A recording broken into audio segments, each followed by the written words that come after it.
Breaking లో చూస్తున్నాం. కాసేపట్లో టీడీపీ అభ్యర్థుల రెండో జాబితా విడుదల కానుంది. సుమారు 25 అసెంబ్లీ స్థానాలకు సంబంధించి అభ్యర్థులను ప్రకటించే అవకాశం కనిపిస్తోంది. పలు లోక్సభ స్థానాలకు అభ్యర్థులను సైతం ప్రకటించనున్నారు. ఇప్పటికే మొదటి విడతలో 94 అసెంబ్లీ స్థానాలకు అభ్యర్థులను టీడీపీ ప్రకటించింది. మరో 50 అసెంబ్లీ 17 లోక్సభ స్థానాలపై చంద్రబాబు కసరత్తు చేశారు. ఇక స్పష్టత వచ్చిన స్థానాల్లో అభ్యర్థులను కాసేపట్లో టీడీపీ అధినేత చంద్రబాబు ప్రకటిస్తారు.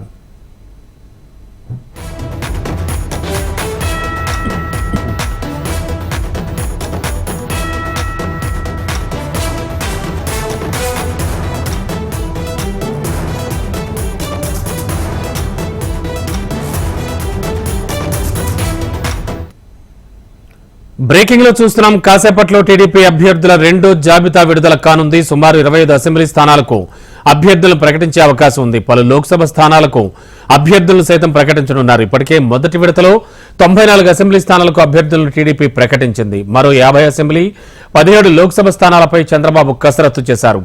స్పష్టత వచ్చిన స్థానాల్లో అభ్యర్థులను కాసేపట్లో టీడీపీ అధినేత చంద్రబాబు ప్రకటిస్తారు. ఇక ఇదే అంశానికి సంబంధించి లేటెస్ట్ ఇన్ఫో అందించడానికి మా కరెస్పాండెంట్ కాంతి సిద్ధంగా ఉన్నారు లైవ్ లో. కాంతి, ఏం జరుగుతోంది? మరి కాసేపట్లో టీడీపీ రెండో లిస్టు వస్తుంది అంటున్నారు. ఇందులో లోక్సభకు సంబంధించి అభ్యర్థుల కన్ఫర్మేషన్ కూడా వచ్చే ఛాన్స్ ఉందా? ఖచ్చితంగా రాణబాబు, ఈ రోజు చంద్రబాబు నాయుడు రెండవ జాబితాను టీడీపీకి సంబంధించినటువంటి పొత్తులలో భాగంగా బీజేపీ జనసేన మినహా టీడీపీకి ఉన్నటువంటి సీట్ల సంఖ్య ఇంకా 50 ప్రకటించాల్సి ఉంది. అందులో భాగంగా 25 నుంచి 30 స్థానాలకి సంబంధించినటువంటి అభ్యర్థుల లిస్టును ఈ రోజు చంద్రబాబు నాయుడు ప్రకటించనున్నారు. ఏదైతే అసెంబ్లీ స్థానాలే కాకుండా 17 లోక్సభ స్థానాలకి సంబంధించినటువంటి అభ్యర్థుల ప్రకటన కూడా ఇంకా జరగాలి. అయితే దీనికి సంబంధించినటువంటి కసరత్తు దాదాపు 2-3 రోజులుగా ముఖ్య నాయకులతోటి అలాగే అసంతృప్తి నాయకులతోటి కూడా ఆయన భేటీ అవడము, అలాగే సుదీర్ఘంగా చర్చలు కూడా జరపడం జరిగింది. అలాగే కొంతమందికి చీపురుపల్లిలో గంటాని పోటీ చేయాలని చెప్పి సూచిస్తూ ఉన్నారు. అయితే గంట దానికి సుముఖంగా లేరు అని చెప్పుకోవాలి. అయితే ఎక్కడి నుంచి పోటీ చేయాలి అనే అంశానికి సంబంధించినటువంటి నిర్ణయం త్వరలోనే తను చెప్తాను అని కూడా చంద్రబాబు నాయుడుకి చెప్పినట్లుగా సమాచారం. ఇట్లా ఏవైతే కొంత వివాదములు ఉన్నాయో, అలాగే ఎక్కడైతే అభ్యర్థిని ఇంకా ఖరారు చేసుకోలేకపోతున్నారో ఆ స్థానాలు మినహా మిగిలిన స్థానాలన్నిటికీ సంబంధించినటువంటి అభ్యర్థుల లిస్టుని ఈ రోజు ప్రకటిస్తారు చంద్రబాబు నాయుడు. అయితే మిగిలిన అభ్యర్థుల విషయంలో కొంత కసరత్తు చేస్తున్నట్లుగానే మనం చెప్పుకోవాలి. ఎంపీ స్థానాలకు సంబంధించినటువంటి అభ్యర్థుల జాబితా ఏదైతే ఉందో దాన్ని కూడా దాదాపు ఈ రోజు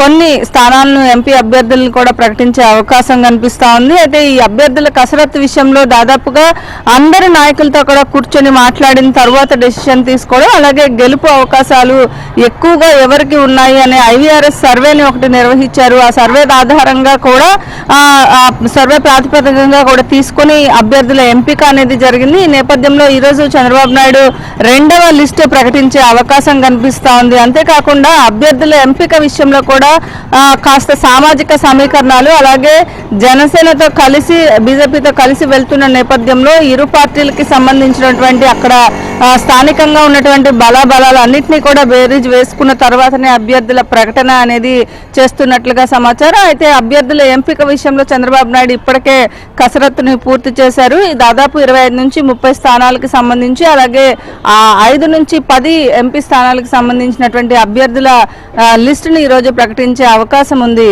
Ramana Babu. Okay, thank you Kanthi.